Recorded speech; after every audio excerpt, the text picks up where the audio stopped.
Hey, what's up guys? Welcome back to Dead Malls, your one-stop shop for malls and everything retail related, and welcome back to our great Season 5 adventure.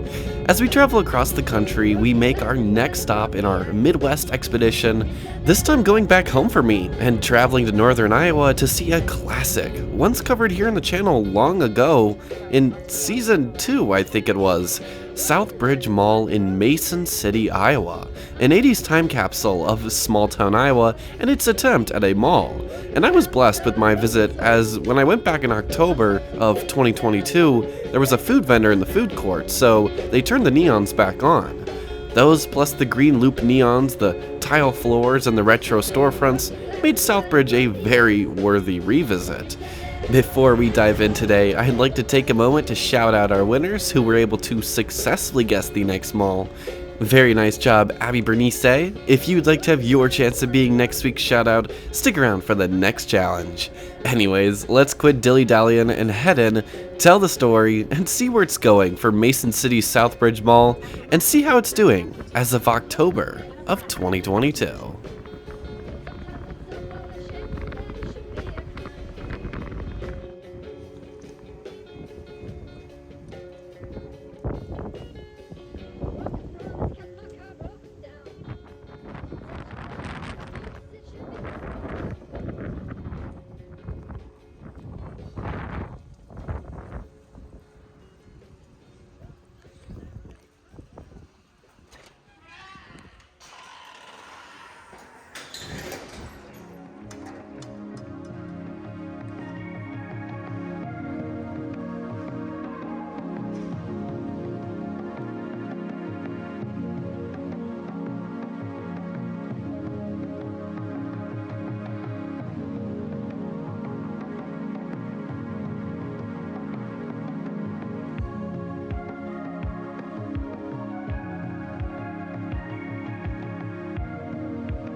Now, initially, I was really rushy with my footage, so I had to come back and do some retakes of the Sentry Wing, because there was like 5 janitors all walking around me, and I wasn't really trying to draw attention to myself, so be mindful of that.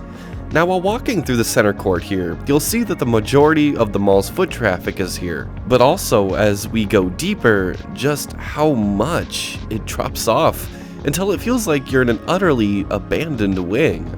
Also, those carpets when we walked in, can you imagine how sweet of an addition those would be to the mall museum? I will gladly pay good money for them.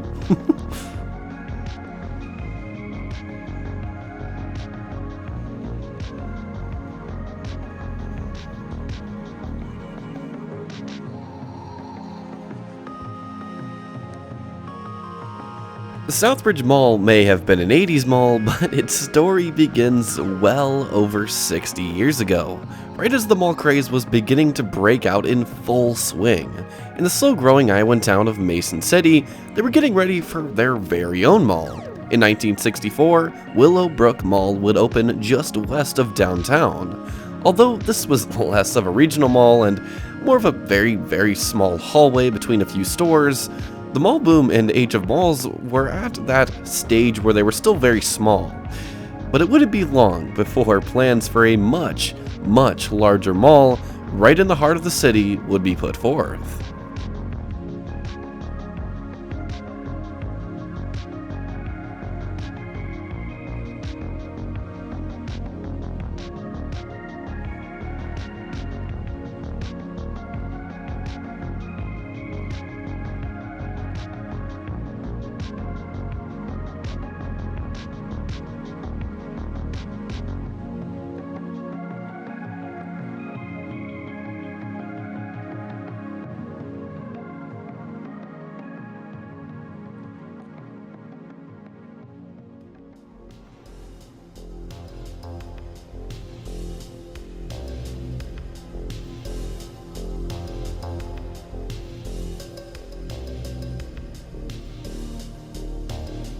I always find it interesting when I'm able to find old locations like this old abandoned Claire's with the classic pink tile and pink neon. Why it needed to move across the hallway, I'll never know, because even their current location is very outdated, but these are always treats for me to find. By the mid-60s, times were changing. The Red Scare was at its peak, and nuclear annihilation was in everyone's minds. But in downtown Mason City, their minds were focused on another issue. The southern blocks of Southeast 1st, 2nd, and Federal contained several very old buildings dating back to the late 1800s. Most of these sat dead or completely abandoned. And with retail moving outside of the city and businesses leaving, city officials needed to do something big to keep their biggest name brands, JCPenney and Woolworths, in town. A mall which would connect the two, spanning across 2 city blocks. However, the bond to build said mall would never pass, and for years the idea would be shelved.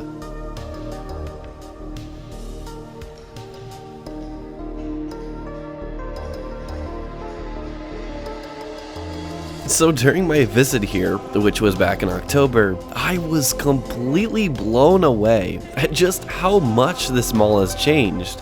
And we'll get to why that's happening in the history, but this entire north entrance doesn't exist anymore, and there's actually a food vendor now, so they finally turned the neons back on, or what little is left of them. Welcome everyone to the Southbridge Mall food court, a literal look back into the magic of a 1985 mall food court, abandoned stalls across from an old arcade. It doesn't get much better than that.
It wasn't until 1970 when the idea of a mall would be brought out of retirement, this time to build an enclosed streetscape, fancy jargon for a mall, over 3 blocks of downtown.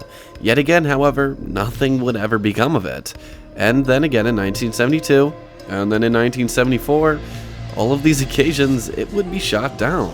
It wasn't until 1980, 15 years since the original proposal, when Yonkers would sign a letter of intent to build a store for this new mall. And then JCPenney in 1983, and by 1983, ground would be broken on the newest shopping destination for all of northern Iowa.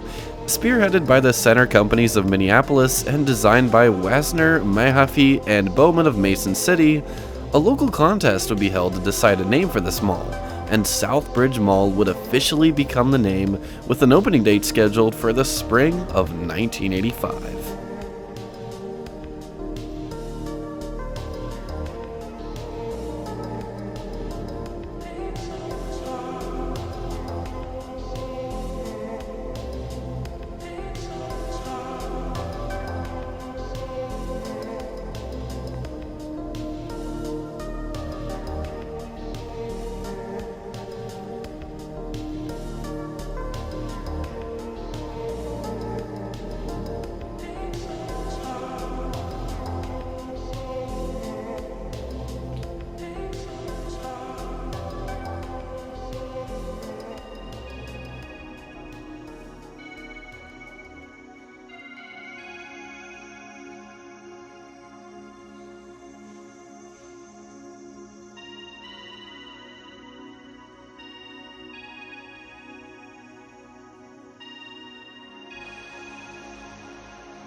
One thing I just couldn't get enough of were the ceilings here.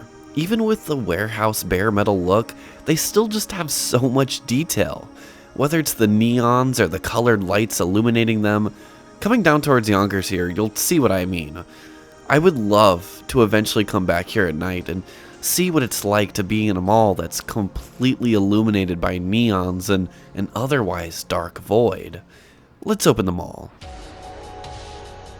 On May 23rd, 1985, Southbridge Mall would officially open for business. What shoppers of all of northern Iowa found were dazzling, unique storefronts of national name brands never before seen in small-town Iowa. Claire's, Aladdin's Castle, Regis, Casual Corner, Walker Shoes all populated the hallways.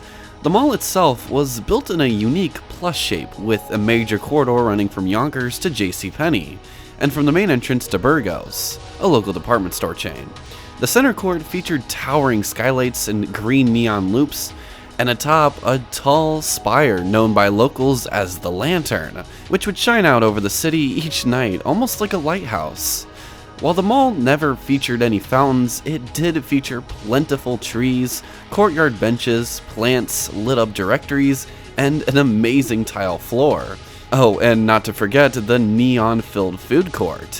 While shoppers, clowns, and horse-drawn carriages made their ways up and down the halls each day, dozens more stores would fill the mall in the coming years, and it would be solidified as the place to do any and all shopping for the city. Soon in 1987, it would be joined by a sister of the same name, with Northbridge Mall opening in Albert Lea, Minnesota. And for years to come, Southbridge would thrive.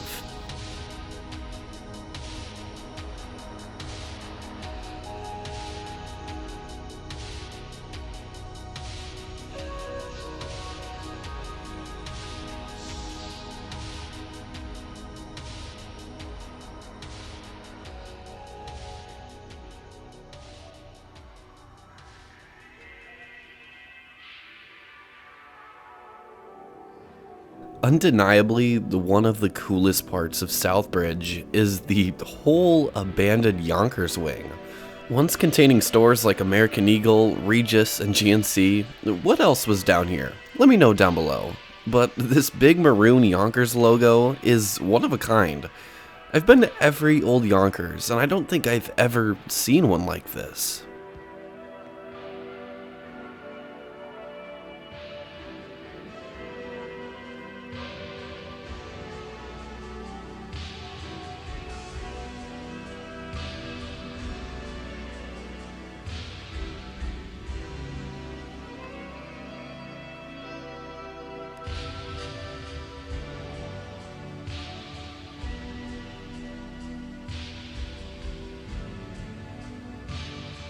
Also, I feel like it's fair to mention, but I had to keep pausing and unpausing my takes of the old Yonkers here because there was an older lady who just kept walking around the court here in circles and she just wouldn't stop.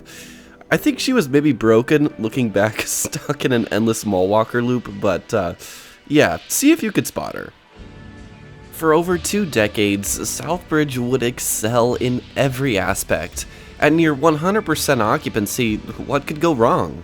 Well, I'll tell you what could. And it all began in the early 90s with the construction of Target. Now you tell me what sounds easier, rummaging around a massive mall looking for one thing at a time, or going to an easy-to-access big box store and getting everything you need in less than 15 minutes. Most would choose the latter, and that they did. With the openings of Target, Walmart, Menards, and such, Southbridge saw more and more competition to keep up with, and it simply couldn't.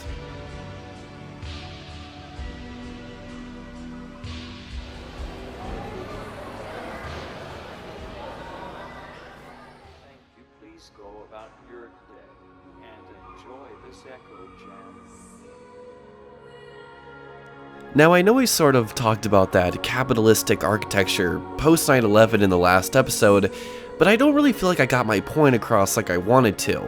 And in the Omni Center episode, I found a comment which describes what I was trying to say almost perfectly. And I want to discuss it here because I feel that same sense of architecture here in Southbridge. And I think from now on, I'm gonna find cool, profound, or neat comments that just make me think.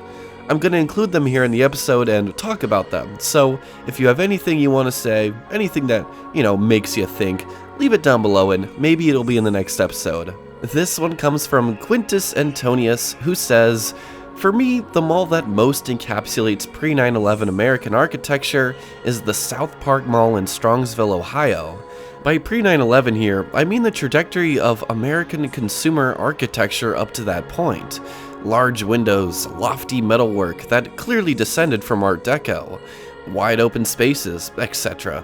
After 9/11, we shifted more towards a closed-off, protected aesthetic that was meant to separate people more than draw them together. Architecture designed to encourage you to spend as little time in a place as possible."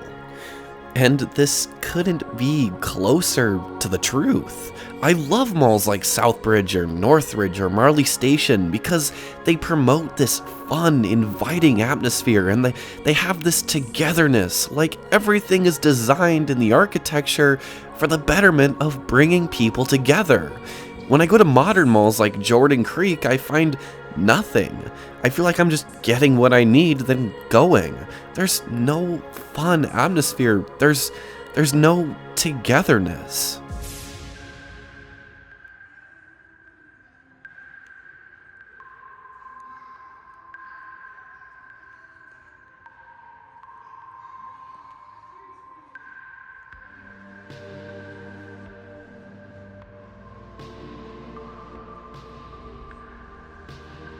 Woolworths would leave the mall in 1997 as the first harbinger of doom. With the new age of online shopping, name brands would begin to leave the mall in exodus, furthered by the slowdown of Mason City's population growth and worsened even more by the recession. By the 2010s, the food court neons would die or be turned off as every food stall would go dark. The arcade long closed, and in early 2015, JCPenney decided not to stick around, shuttering by April of the same year. The JCPenney hallway in pictures at the time was shown as a depressing, dark, label-scarred hell of forgotten memories. In 2018, Yonkers would follow suit, leaving the mall completely anchorless.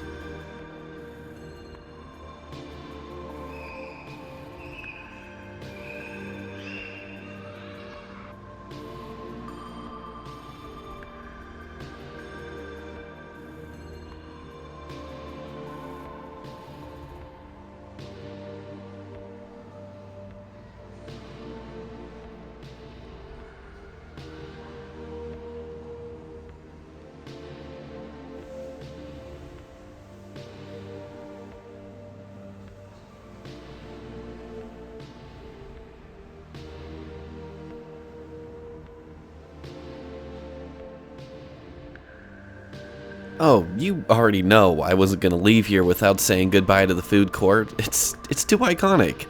Seriously, if this redevelopment goes to plan, spoilers for the history, I really hope they can reopen the arcade and food court stalls and revive the neons here. I would give anything to come back and see this place full of life again.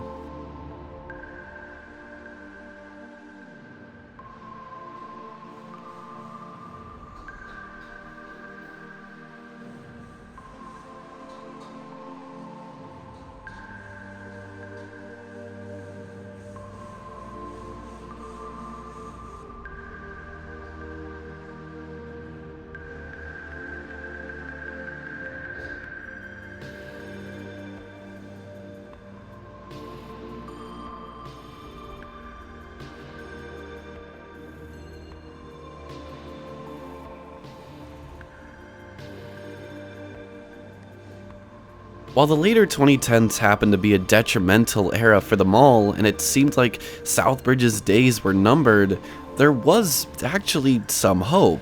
In 2019, the old JCPenney and most of the old JCPenney wing would be gutted and turned into a massive hockey arena for the city. Something I've never before seen in a mall, but is such a cool use of space. However, that wasn't it. In 2021, the mall would be put forth into a massive redevelopment plan to turn the empty and dead space into a mix of retail, office, and entertainment. The north side near the food court would seal its entrance, and that leaves us where we are today. Even in 2023, redevelopment grants are still being found to help aid the mall, and I do believe I was one of the last here to capture it as a dead mall, as in a year or two, it might not look like this at all.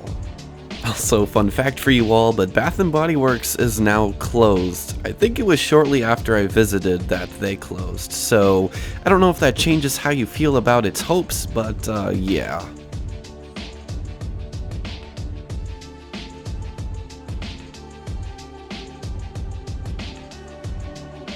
So what do you think the future holds for Southbridge Mall? Do you see it making that comeback it oh so deserves, or were its days those of the neon-filled past? Before we shifted into that closed-off aesthetic, let me know down below. If any of you are ever in the area, stop by Southbridge, shop the local shops, or just relax in that neon-filled food court. Guys, I want to thank you so much for watching tonight's episode. Southbridge was an absolute treat to revisit, and I already can't wait to be back here again. If you guys enjoy my Dead Mall content, consider subscribing, as it helps out the channel so much and it means the world to me. And head over to the Patreon for the coolest perks and exclusive content. Next week, as we head just north, we head to Southbridge's sister location, featuring much of the same name, but completely different aesthetics entirely. Guess which mall we'll be at, and I'll shout you out in the next episode. But until then, have yourselves a lovely day, and peace out guys, see you later.